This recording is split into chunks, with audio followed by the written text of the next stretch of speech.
हमारे बीच में SP sir, ASP sir,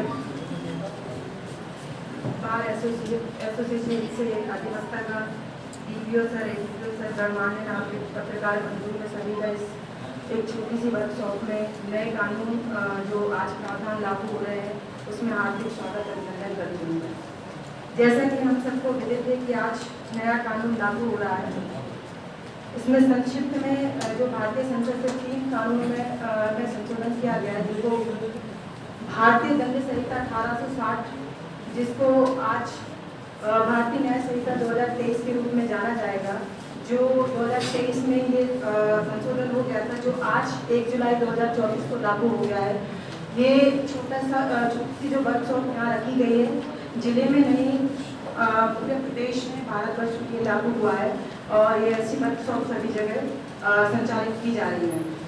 आप सभी से आग्रह है कि ये भारतीय दंड संहिता 1860 दंड प्रक्रिया संहिता और भारतीय साक्ष्य अधिनियम 1872 क्रमशः जिसे बदला गया है भारतीय न्याय संहिता 2023, भारतीय नागरिक सुरक्षा संहिता 2023 और भारतीय साक्ष्य अधिनियम 2023 के रूप में प्रतिस्थापित करके आपराधिक न्याय प्रणाली में एक परिवर्तनकारी कदम उठाया गया है।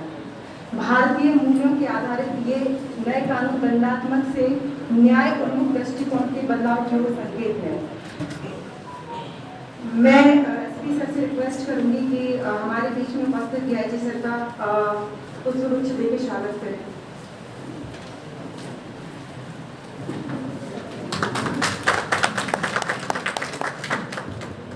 मैं एडिशनल सर एसपी सर से भी रिक्वेस्ट करूंगी कि डीआईजी सर का स्वागत करें।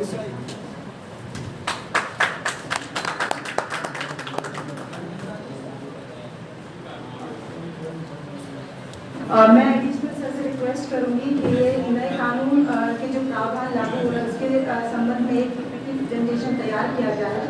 आप सभी बताएं सर।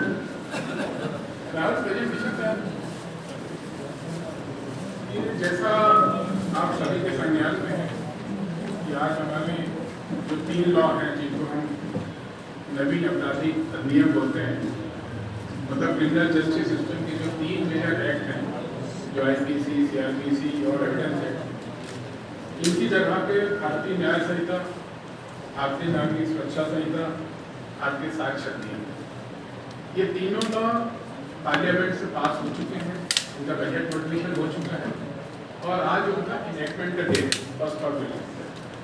यदि हम आईपीसी की बात करें, आईपीसी हमारा 1860 का है, इसी से आप समझ सकते हैं कि ब्रिटिश कालीन एक्ट है ये, और ब्रिटिश कालीन एक्ट होने से दंड में ज़्यादा जस्टिस बनाया गया है, न्यायोन्मुखी बनाया गया है, इसलिए इसमें कई अपराध जोड़े गए हैं जो समय की आवश्यकता थी। कई में क्वांटम ऑफ पनिशमेंट, कारावास की अवधि वगैरह बढ़ाई गई है, कुछ धाराओं को निरस्त किया गया है और कुछ चीज़ें आपके संज्ञान में होंगी, जैसे हम सुनते थे टेररिज्म को लेकर के, ये कुछ स्टेट में लागू था और आवाज से बता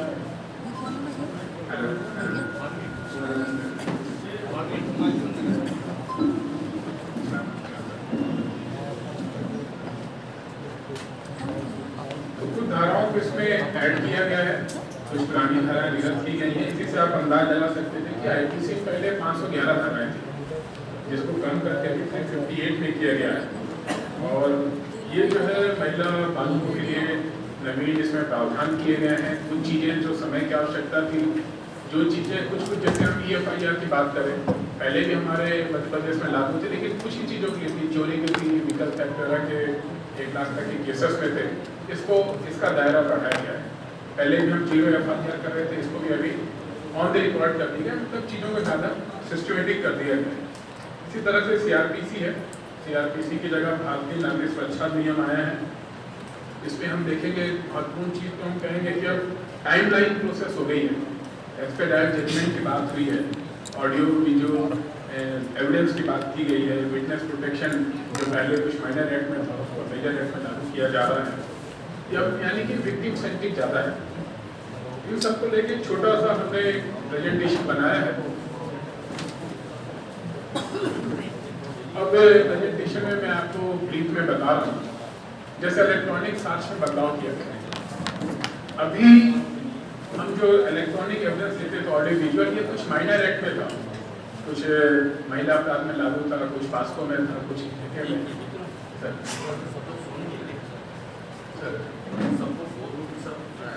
सामने प्रोजेक्टर पे जो भी एडिशन इसके साथ बता रहे हैं वो दिख रहा है, तो आप वहाँ भी देख सकते हैं। एक एक पॉइंट को हम शॉर्ट में लेते हुए जो कि हम सबके लिए उपयोगी हैं उन्हीं की हम चर्चा करते हैं, बहुत कानून अंजाम बीच में न जाते हुए, तो आप वहाँ पर भी देख सकते हैं और अपने काम आएगा ऐसी चीज़ें, तो सभी आप वहाँ पर भी नजर रख सकते हैं। मेरा सभी से ये अनुरोध है कि ये जो आज से शुरू हुआ है जो नवीन प्रावधान, तो हम सबकी जिम्मेदारी है कि जो लॉ है, लॉ तो बहुत बनते हैं, पहले भी बनते रहे हैं अंग्रेजों के ज़माने से, और अभी भी कई बार संविधान में भी उन्होंने संशोधन किया, तो समय के हिसाब से, परिस्थिति के हिसाब से चेंज होना बहुत जरूरी है। उसी के आधार पर ये नए कानूनों में संशोधन करके उनको आज से लागू किया जा रहा है। तो कानून बन जाते हैं लेकिन हम लोग को पता नहीं होता क्योंकि हम उनको पढ़ते नहीं, और जब हम कानून के बारे में जानेंगे नहीं तो हम कानून का पालन नहीं कर पाएंगे, क्योंकि हमें पता ही नहीं है कि 3 सवारी जाना अपराध है, हेलमेट लगाना जरूरी है, या किसी के साथ बदतमीजी करना, गाली गलौज करना अपराध है। तो ये सब चीज़ें हमें पता होनी चाहिए, और जो जितना अवेयर हुआ कानून के प्रति वो उतना ही कानून का पालन करेगा, और केवल कानून नहीं, वो उसके साथ साथ अपने जो अधिकार हैं उनके प्रति भी सचेत रहेगा कि कोई हमारा जो नागरिकता है उस पर कोई प्रहार तो नहीं कर रहा, कोई उसको जबरदस्ती हमारे जो अधिकार है उसका कोई हनन तो नहीं कर रहा। तो ये दोनों चीज़ें साइमल्टेनियसली चलती हैं।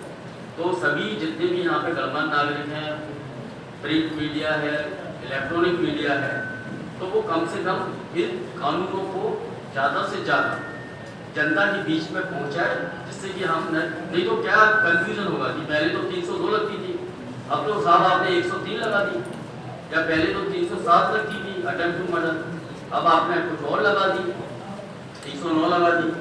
तो ये सब चीज़ें हैं, तो जितना हम इनका प्रचार प्रसार करेंगे उतना ही हमारे लिए बड़ा अच्छा रहेगा। और आज छतरपुर जिले के अलावा सागर के जितनी भी 6 जिले हैं सभी में हर थाने में ये कार्यक्रम शुरू किया गया है, लोगों को बुला के लोगों को अवेयर किया जा रहा है, जिससे कि हम नए कानून के बारे में ज़्यादा से ज़्यादा हम लोग जान सकते हैं। देखेंगे कि एक चीज़ बड़ी इम्पोर्टेंट है कि जो भी प्रगति हो रही है केस में उसके बारे में ज़रूर नोट कराया जाएगा। मतलब कई बार हमें पता ही नहीं चलता कि साहब पुलिस ने क्या क्या कार्रवाई कर ली। अब ऐसा नहीं है, कार्रवाई होगी तो जिसके विरोध या जिसके पक्ष में कार्रवाई हुई है उसको अवगत भी कराया जाएगा, आरोपी को भी चालान की कॉपी दी जाएगी। तो ये एक मैंने आपको बताया था जैसे कि कथन लेने के लिए घर पे जाना, तो यदि बच्चे हैं, महिलाएं हैं, वृद्ध है और दिव्यांगजन हैं तो उनके लिए घर पे भी जाकर के अब कथन लिए जा सकते हैं, उनको थाने आने की आवश्यकता नहीं है।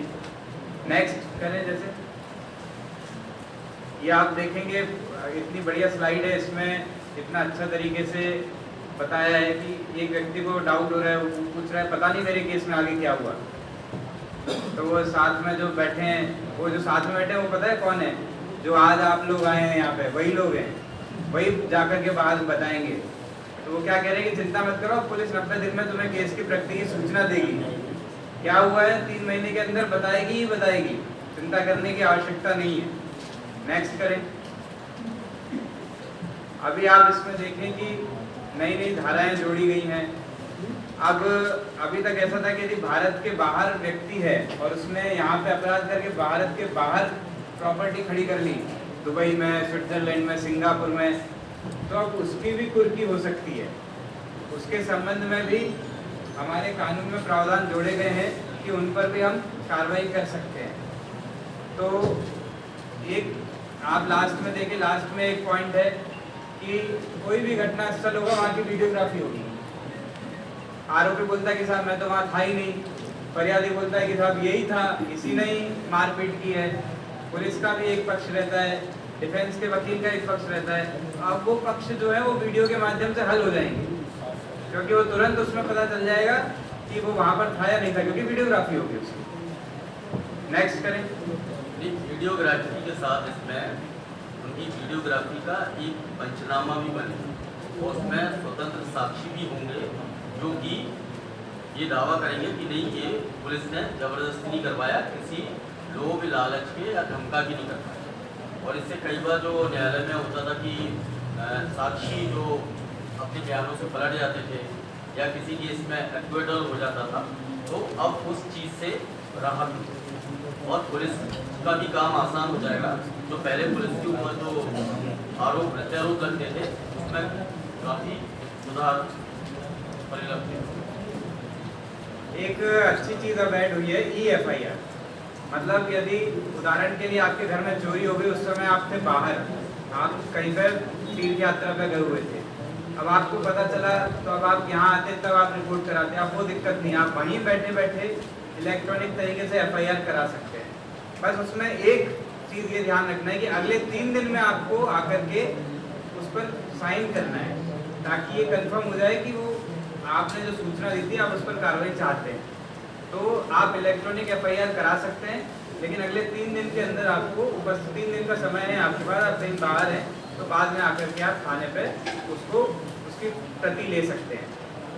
एक और इसमें बहुत अच्छी चीज़ है, आप सबसे नीचे देख रहे होंगे कि पूजा स्थल पर कई बार हमारे धार्मिक स्थलों पे चोरी हो जाती थी, प्रतिमाओं की, छत्र की, दान पेटी की, आभूषणों की, तो उसके लिए एक अलग से धारा बनाई गई है। तो आने वाले समय में यदि कोई ऐसी घटना करेगा तो इस धारा के तहत उस पर कार्रवाई की जाएगी। नेक्स्ट, ये वही जिसकी हम चर्चा कर रहे थे कि अब आप इलेक्ट्रॉनिक माध्यम से भी FIR कर सकते हैं। नेक्स्ट, एक बहुत गंभीर चीज थी, ये इसमें आया है इस कानून में, कि कई लोग क्या करते थे कि उन्हें पता है कि नाबालिग पे तो कार्रवाई होती नहीं है, तो स्वयं अपराध मत करो, किसी लड़के को बोल दो 18 साल से कम के कि तुम जाकर के घटना कराओ, मारपीट कराओ या हवाई फायर कराओ, कुछ भी। तो अब वो भी नहीं हो सकता। यदि कोई किराए पे या सुपारी देकर के या भाड़े पे किसी लड़के को लेगा और उससे घटना करवाएगा, तो उसके संबंध में भी धारा है 95 धारा, जिसके अंतर्गत जो व्यक्ति किराए पे लेगा उस व्यक्ति पर 10 वर्ष तक की सजा का प्रावधान है। तो इसलिए कोई किसी को किराए पे लेकर के, भाड़े पे लेकर के भी नाबालिग से यदि कोई अपराध कराना चाहेगा तो वैसा भी अब नहीं करा सकता। मॉब लिंचिंग संबंधी भी एक धारा जुड़ी है कि कोई व्यक्ति है कहीं मिला और भीड़ ने आकर के उसकी मारपीट कर दी, मार दिया, तो अब भीड़ भी किसी को मार नहीं सकती है। यदि ऐसी घटना होती है तो उसके संबंध में भी भीड़ भाड़ द्वारा यदि अपराध किया जाता है तो उसके संबंध में भी धारा जोड़ी गई है और उसमें भी 7 वर्ष तक का दंड का प्रावधान है। नेक्स्ट, एक हम सभी जानते हैं कि मार्केट में रहते हैं तो चेन स्नैचिंग की घटना होती है कई बार। तो चेन स्नैचिंग को इस बार अलग से ही एक अपराध माना गया है, जिसको झपटमारी नाम से चेन स्नैचिंग नाम से रखा है।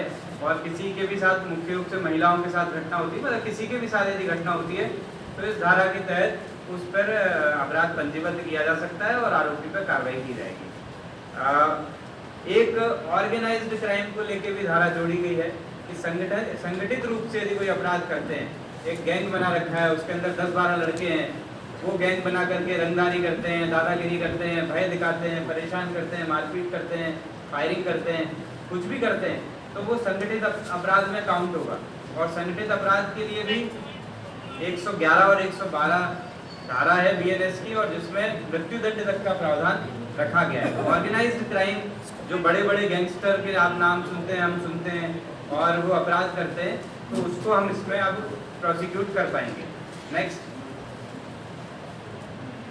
ये अब आप फिर हम चित्र के माध्यम से समझें। एक महिला कह रही है कि कोर्ट में मेरा बयान दर्ज होना है, लेकिन मुझे डर लग रहा है। ऐसा होता है महिलाओं के साथ में खास तौर से, क्योंकि इस प्रकार की गंभीर अपराध कभी कभी उनके साथ होते हैं। तो पास में बैठी हुई महिला उसको बताती है, जो मतलब यहाँ पर आए हुए हैं वही में से कोई, कि डरो मत, तुम्हारा बयान महिला मजिस्ट्रेट लिखेंगी और बयान इलेक्ट्रॉनिक माध्यम से भी लिए जा सकते, मतलब कि मजिस्ट्रेट में भी अब ये प्रावधान बनाया गया है कि महिला मजिस्ट्रेट बयान लिखेंगी, और किसी कारणों से यदि महिला मजिस्ट्रेट नहीं है तो जेंट्स मजिस्ट्रेट महिला की उपस्थिति में ही बयान लिखेंगे। मतलब महिला तो वहाँ रहेगी ताकि उनको कॉन्फिडेंस रहे, उनको भय नहीं रहे, किसी का डर नहीं रहे, और वो ये समझ सके कि महिला संबंधी बातें भी सामने वाला व्यक्ति समझ पाएगा। तो ये एक नया प्रावधान इस कानून में आया है। नेक्स्ट, सामुदायिक सेवा का अभी हमने चर्चा की ही थी।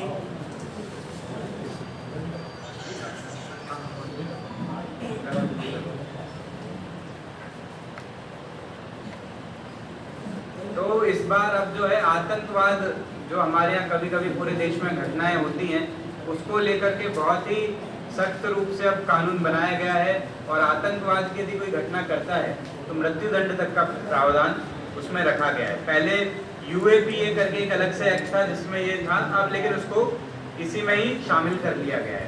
और राजद्रोह का जो पूर्व में कानून था उसको भी बदल करके अब देशद्रोह के कानून को लाया गया है। देशद्रोह को आपराधिक कृत्य माना गया है और उसकी सजा बीएनएस की 112। बीएनएस मतलब आप समझे, बीएनएस का फुल फॉर्म क्या हुआ? पूछना चाहिए। हाँ, पहले आप एक चीज एक क्लियर कर लो, जो पहले भारतीय दंड संहिता थी अपनी, है ना, इट मीन्स आईपीसी 1860 में बनी थी। तो आईपीसी की जगह, भारतीय दंड संहिता की जगह अब क्या हो गई? भारतीय न्याय संहिता। इट मीन्स भारतीय न्याय संहिता। और जो सीआरपीसी थी हमारी, जो 1972 में बनी थी, अब उसकी जगह क्या हो गया? भारतीय नागरिक सुरक्षा अधिनियम BNSS। और जो हमारा भारतीय साक्ष्य अधिनियम था 1973 का, वो अब क्या हो गया? भारतीय साक्ष्य अधिनियम। तो जो पहले दंड था, दंड की जगह अब क्या आ गया? पहले तो सुरक्षा आ गई कि भारतीय नागरिकों की हम सुरक्षा कैसे करें, और सुरक्षा के साथ क्या जोड़ दिया? दंड था पहले, अब दंड का प्रावधान नहीं, न्याय की बात की गई कि हम सुरक्षा के साथ साथ कैसे हम जनता को, आम नागरिक को, जो भारत के नागरिक हैं, उनको हम न्याय दे पाए। ठीक है, तो ये तीन चीज पहले आप लोग थोड़ा सा दिमाग में क्लियर करें। आईपीसी मतलब बीएनएस भारतीय न्याय संहिता, उसमें दंड की बात थी, इसमें न्याय की बात है। सीआरपीसी भारतीय नागरिक सुरक्षा संहिता, और उस समय क्या था? सीआरपीसी दंड का प्रावधान। तो अब ये चीजें थोड़ी चेंज की है, मतलब जिससे कि कानून का के बारे में किसी को डर भय ना हो, और इससे पुलिस का भी एक मानवीय चेहरा सामने आएगा, क्योंकि बहुत से ऐसे प्रावधान किए गए हैं जिससे कि ट्रांसपेरेंसी रहेगी, अकाउंटेबिलिटी फिक्स होगी जो भी अधिकारी। ठीक है, ठीक है, नेक्स्ट करें। बस 2 मिनट की बात और है। अभी जैसे आप ये देखें, इतना अच्छा चित्र के माध्यम से समझाया है इसमें। तो इसमें एक महिला पूछती कि दीदी कहीं वो अपने बयान से पलट तो नहीं जाएंगे? जैसा हमें भय रहता है कई बार कि जो अपराध करता है वही व्यक्ति बाद में आके डराता भी है कि राजीनामा कर लो, मान जाओ, नहीं तो तुम्हारे साथ और अच्छा नहीं होगा, अभी तो इतना ही किया है, आगे और घटना करेंगे। तो उसमें वो दूसरी महिला बता रही है कि डरने की कोई बात नहीं है, अब पुलिस गवाह के बयान की वीडियो रिकॉर्डिंग करती है, अब गवाही जो भी देगा उसकी रिकॉर्डिंग होगी, तो चिंता की बात नहीं है। यदि 2 साल बाद भी कोर्ट में वो विषय जाता है तो वो हम रिकॉर्डिंग दिखा सकते हैं कि देखो ये हुआ था और इसकी ये रिकॉर्डिंग है। तो ये एक अच्छा प्रावधान इसमें आया है। नेक्स्ट, ये एक चीज और ऐड करना चाहूँगा कि जैसे पहले जब फाइनल रिपोर्ट जब पेश की जाती थी न्यायालय में, तो माननीय न्यायालय में जब्ती के गवाह होते थे तो वो पलट जाते थे, क्योंकि उनके केवल बयान होते थे, और ये होता है कि वो बिफोर द कोर्ट वो एडमिसिबल नहीं होते। अब उसमें जब्ती के जो गवाह हैं उनकी वीडियोग्राफी होगी, स्वतंत्र साक्षियों के साथ उनका पंचनामा बनेगा, जिससे कि पारदर्शिता रहेगी, और ये भी रहेगा कि पुलिस ने कोई जोर जबरदस्ती के साथ ये बयान नहीं दर्ज करता तो इससे फायदा ये होगा कि जो आरोपी है उसको सजा मिलेगी, मतलब एक्विटल नहीं हो पाएगा, और जो पीड़ित पक्ष है उसको समय के साथ उसको त्वरित न्याय मिलेगा। अब ये एक एक लाइन में बड़ी काम की चीज़ें हैं अपने लिए, मैं जल्दी जल्दी आपको बता देता हूँ। कोई भी गंभीर अपराध होगा तो अब फॉरेंसिक के जो एक्सपर्ट हैं उनका क्राइम सीन पे जाना कंपलसरी है। गंभीर अपराध में फॉरेंसिक के हमारे जो एक्सपर्ट्स हैं वो क्राइम सीन पे जाएंगे ही जाएंगे, ताकि हम उसमें और अच्छा इन्वेस्टिगेशन कर सकें। एक बहुत अच्छा ये इसमें आया है कि अपराध में यदि किसी महिला और बच्चे के साथ कोई घटना होती है तो अस्पताल में फर्स्ट एड और इलाज निःशुल्क मिलेगा। घटना होने पे महिला और बच्चों को निःशुल्क इलाज अब उसमें मिलेगा। गवाहों को भी सुरक्षा देने के प्रावधान है। यदि गवाहों को कोई डरा रहा है, धमका रहा है, कोर्ट में जाता है, रास्ते में रोक के मारपीट करने की कोई भी कोशिश करता है, तो विटनेस प्रोटेक्शन प्रोग्राम से उनको बचाने का पूरा प्रावधान किया जाएगा। इसके बाद कभी कभी हम देखते हैं कि अदालतों में जाते हैं और स्टे हो जाता है, बार बार स्टे हो जाता है, तो अब ये प्रावधान है कि सुनवाई में देरी से बचने के लिए अधिकतम 2 बार ही स्टे हो पाएगा। उसके बाद में न्यायालय को उसके संबंध में निर्णय लेना ही है, तो 2 बार से ज़्यादा स्थगन नहीं हो सकता है। पीड़ित यदि महिला है, पीड़िता है, तो महिला मजिस्ट्रेट उनकी सुनवाई करेगी। ये भी एक अच्छा विषय सामने आया है। 15 साल से कम आयु के, 60 साल से अधिक आयु के, दिव्यांग लोग और गंभीर रूप से बीमार जो व्यक्ति हैं उन्हें पुलिस स्टेशन में पेश होने की जरूरत नहीं है। पेश होने से उन्हें छूट मिलेगी। पुलिस उनके निवास स्थान पर जाकर के ही उनको मदद करेगी और उनके बयान लेगी। नेक्स्ट। तो इस प्रकार से प्रमुख चीज़ें थी जो हम आपके समक्ष लाना चाहते थे, और आज पहला ही दिन है। आज से FIR का स्वरूप पूरा बदल गया है, धाराएं बदल गई हैं। धीरे धीरे 1860 से चला रहा है, तो अब यहाँ तक हम सब चीज़ें जान पाए हैं। तो आज पहला दिन है, तो आने वाले समय में धीरे धीरे चीज़ें बेहतर होंगी। आप भी समझेंगे, हमारे विभाग में भी ट्रेनिंग हुई है और वो भी समझेंगे। एक छोटी सी वीडियो है, आप सभी वहाँ देखेंगे तो एक अच्छा 1 मिनट की वीडियो ऐसे भी आप जरा देखेंगे।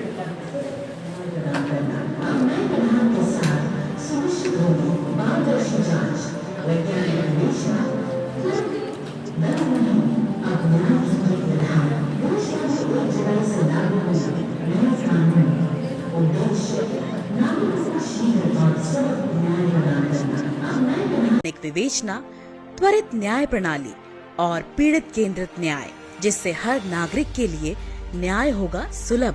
अब आप किसी भी पुलिस स्टेशन पर FIR दर्ज करवा सकते हैं। इससे क्षेत्राधिकार का कोई संबंध नहीं है। रिपोर्ट लिखने के लिए पुलिस स्टेशन जाने की अनिवार्यता नहीं है।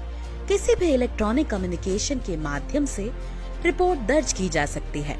अगर कोई रेप पीड़ित मानसिक रूप से अस्वस्थ या नाबालिग हो, तो अब उनके बयान घर या जहां वे सहज महसूस करें उस स्थान पर लिए जाएंगे। गंभीर अपराधों में FSL टीम द्वारा घटनास्थल के निरीक्षण व एविडेंस कलेक्शन की वीडियोग्राफी अनिवार्य होगी। अब 60 दिनों में आरोप तय होंगे और 90 दिनों में मुकदमा शुरू हो जाएगा।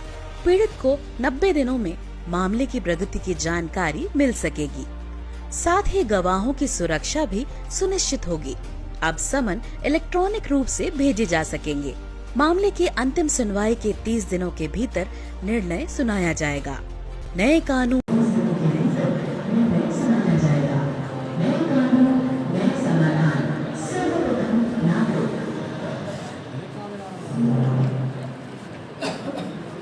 Thank you sir. आपने सर बहुत ही सरल और सहज तरीके से सर सभी को नए प्रावधानों के बारे में सर आपने अवगत कराया सर। जैसा कि IPC में 511 धाराएं थी, आज BNS में 358 धाराएं हैं सर। जैसे सामुदायिक दंड और DFIR, 7 वर्ष से अधिक सजा के प्रावधान में FSL का जाना अनिवार्य है। इस तरीके के निर्णय प्रावधान सर इसमें जोड़े गए सर। और केस की प्रगति के संबंध में भी SMS अलर्ट का भी इसमें प्रावधान है कि आपका केस की क्या प्रोग्रेस है। उसमें सर आपको SMS के माध्यम से आपको सूचना मिलेगी, जो भी फरियादी या विटनेस जो भी है इसमें। सर मैं इसके आगे कार्यक्रम को आगे बढ़ाते हुए